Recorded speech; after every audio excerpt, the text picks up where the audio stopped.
మా San Antonio మనబడి బృందం.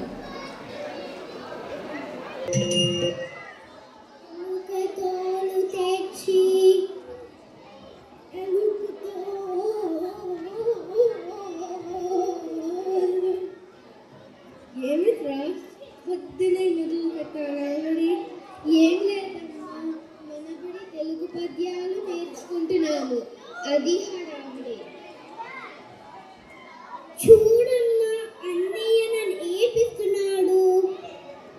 మరి లేకపోతే ఈ పద్యం వాదం మన టెక్సస్ నుంచి న్యూయార్క్కి తీస్తుంది. పైగా డైనింగ్ హాల్ దాకా వినిపిస్తుంది. కౌసల్య సుప్రజ రామపూర్వ సంధ్య ప్రవ. ఏమిట్రా హడావిడి? ఏముంది, మనబడి పద్యాలు నేర్చుకోమంటే ఈ గొడవ. ఏది చిట్టి తల్లి, ఒకసారి ఆ పద్యం చెప్పు. తెచ్చి ఏదాది ఉతికిన నలుపు నలుపే కాని తెలుపు రాదో. కయ్య బొమ్మ తెచ్చి కొట్టిన పలుకున విశ్వదావిరామ వినురవేమ. చాలా బాగా చెప్పావు తల్లి. సుమా, నేను ఇండియా షాపింగ్కి వెళ్తున్నాను, ఏమైనా కావాలా? మీ ఊర్లో మామిడికాయలు దొరుకుతాయిరా? ఏమన్నా? మామిడికాయలురా. మామిడికాయలా? ఎందుకే బామ్మ? ఎందుకంటావేంట్రా? ఆవకాయ కోసం. బామ్మ, నువ్వా? ఆవకాయ ఎందుకే బామ్మ? హాయిగా గరుడాలు తెప్పించేసుకోవచ్చు. గరుడ ఏమిట్రా, గరుడ పక్షిలాగా? ఆ తిరుపతి హోటల్లోది ఎందుకురా? తాజాగా నేను ఇంట్లో పెట్టేస్తాను. బామ్మ, నీకు ఆవకాయ రభస గుర్తులేదా? అబ్బా వద్దులే. ఆవకాయ రభస ఏమిటి తాతమ్మ గారు? తాతమ్మ గారు, ఆవకాయ రభస ఏమిటి? అసలేమైందంటే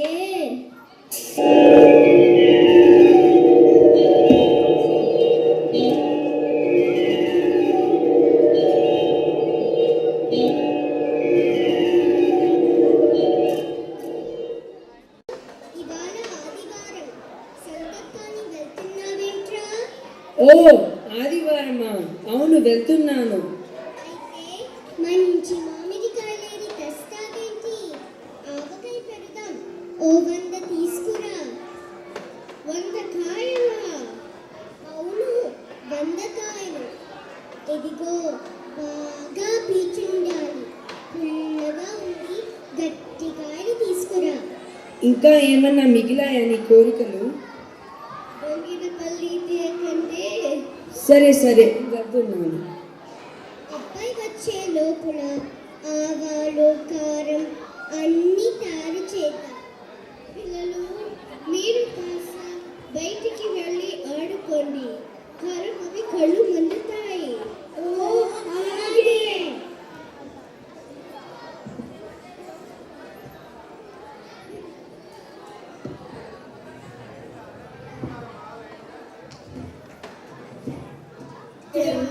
చెక్క చారడేసి మొక్క అట్టుకోయంగ ఆరగించంగ ముత్యాల చెమ్మ చెక్క ముగ్గులేయంగ రత్నాల చెమ్మ చెక్క రంగులేయంగ పగడాల చెమ్మ చెక్క పందిరేయంగ పందిట్లో పెళ్ళి చూసి వద్దాం రండి, మా ఇంట్లో పెళ్ళి మళ్ళీ వద్దాం రండి. చెమ్మ చెక్క చారడేసి. చీకటి అయిపోయింది, ఇంటికి వెళ్ళాలి.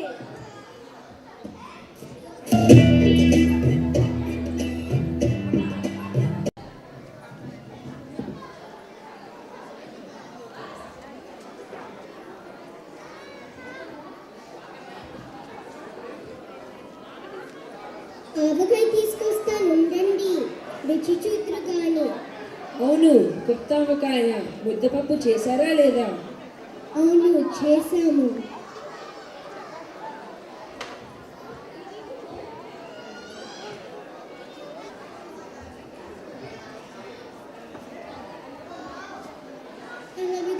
పోయాయేమిటి?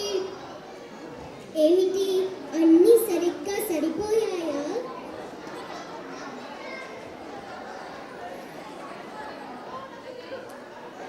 నేను పేరంటానికి వెళ్ళినప్పుడు కలిపేశారు, మరి కరెంటు కూడా పోయింది. అమ్మా, నీకు ఈ మధ్య కాస్త చత్వారం వచ్చిందన్నావు, సరిగ్గా చూసావా?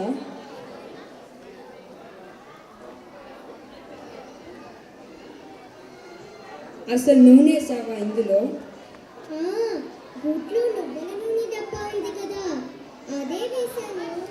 అయ్యో, అది తేనె పాకము. తేనె పాకమా? మన ఊరి నుంచి తేనె పాకం వస్తే నూనె డబ్బా ఖాళీగా ఉందని అందులో వేసి ఉంచాను. మీకు తెలుసు అనుకొని నేను పేరంటానికి వెళ్ళాను. ఆవకాయ పానకం, ఆవకాయ బెల్లం, ఆవకాయ గోవింద, మన బామ్మగారి ఆవకాయ గోవింద, వందకాయల ఆవకాయ. మీరుండండి.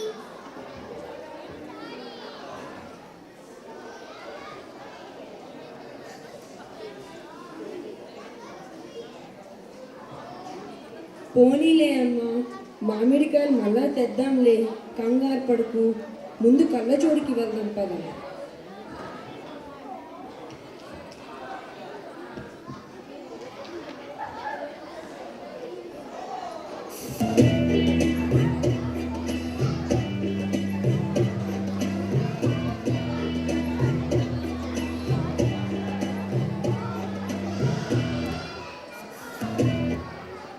అలా బామ్మగారు ఆవకాయ పెట్టేశారు. చాలా కుతూహలంగా అందరూ రుచి చూడాలని ఎదురు చూస్తుంటారు. అది రాత్రి భోజనం సమయం. అందరూ భోజనం దగ్గర కూర్చుంటారు. ఏమవుతుందో చూద్దాం.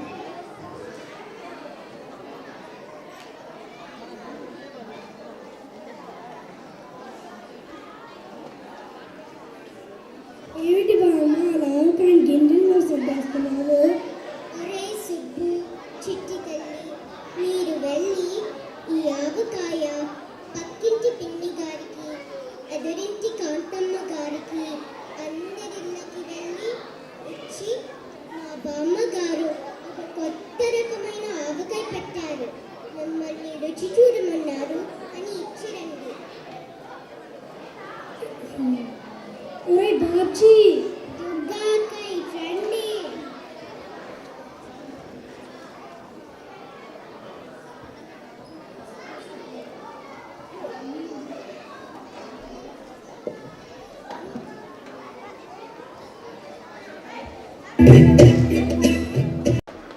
బామ్మగారు, మా బామ్మ మీ గిన్నెచ్చింది, మా ఆవకాయ రుచి చూడమని పంపింది.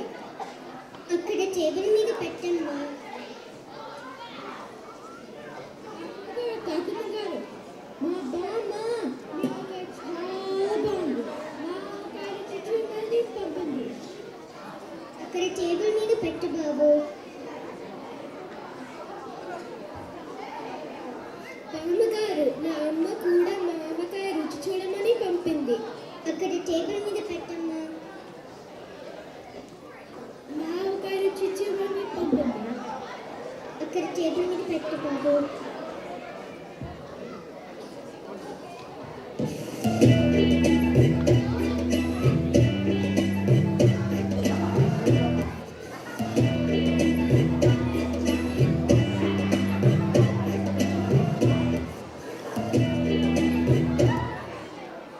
అమ్మా, ఏమిటి చాలా హుషారుగా ఉన్నావు? ఏదో నీలో నువ్వే మురిసిపోతున్నావు. ఆ గిన్నెలన్నీ ఏమిటి? ఆవకాయ అంతా అందరికీ రుచి చూడమని పంపేశాను. వాళ్ళందరూ ఒట్టి గిన్నెలు వెనక్కి పంపరు కదా. అలా మన ఆవకాయ జాడి నింపేశావా? మరి తీపి పాకంతో చేశారే, నిలవ ఉంటుందా? పాపం, దానిలో కొంచెం నూనె వేసి బెల్లం ఆవకాయలా చేసేసాను. ఏమి ఆలోచన మీది? సూపర్ బామ్మ.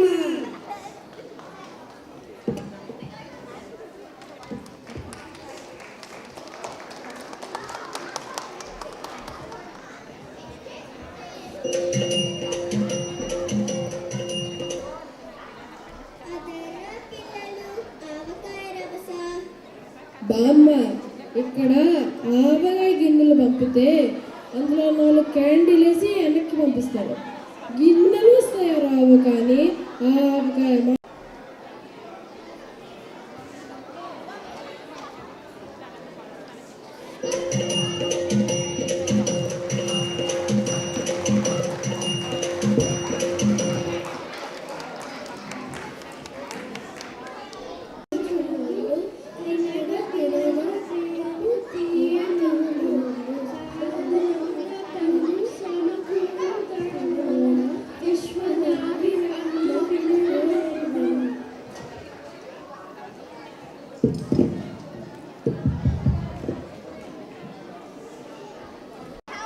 ఈ వేదిక మీద తెలుగు మనబడి పిల్లల సాంస్కృతిక కార్యక్రమాలు చూసిన తర్వాత ఒక తెలుగు పల్లె వాతావరణాన్ని చాలా అందంగా మన ముందు నిలబెట్టారని అనిపించింది. ఇది చాలా అవసరమైన వాతావరణం ఇప్పటి పరిస్థితుల్లో. ఎందుకంటే అమెరికాలో ఉన్న తెలుగు బడులు కేవలం అక్షరాలను మాత్రమే మనకు నేర్పించట్లేదు, మన పిల్లలకు నేర్పించట్లేదు. అక్షరాలతో పాటు వాళ్ళకి అమ్మతనంలో ఉండే ఆప్యాయతలు, అనురాగాన్ని కూడా నేర్పిస్తున్నారు. నిజానికి ఆంధ్రదేశంలో ఇవాళ ఎవరు కూడా ఇవాళ 2 రాష్ట్రాలు ఏర్పడిన తర్వాత కూడా ఎవరు కూడా తెలుగు భాష మీద తగినంత ఆసక్తి కానీ శ్రద్ధ కానీ చూపించట్లేదు. నిజానికి అసలు తెలుగు మాట్లాడేవాళ్ళు ఉన్నారా లేదా అన్న ప్రశ్న కూడా తలెత్తుతున్న సమయంలో ఇవాళ ఈ ప్రాంతం నుంచి మాతృకు దూరంగా ఉన్నప్పటికీ కూడా మీరు తెలుగు భాష మీద చూపిస్తున్న నమ్మకారం అన్నది ఇవాళ అక్కడి వాళ్ళకు కూడా ఆదర్శంగా నిలబడుతుందని ఆశిస్తూ ఈ కార్యక్రమం విజయవంతం కావాలని, ముందు మరిన్ని విజయాలను సాధించాలని కోరుకుంటూ సెలవు తీసుకుంటున్నాను. ధన్యవాదాలు అక్షర్ గారు.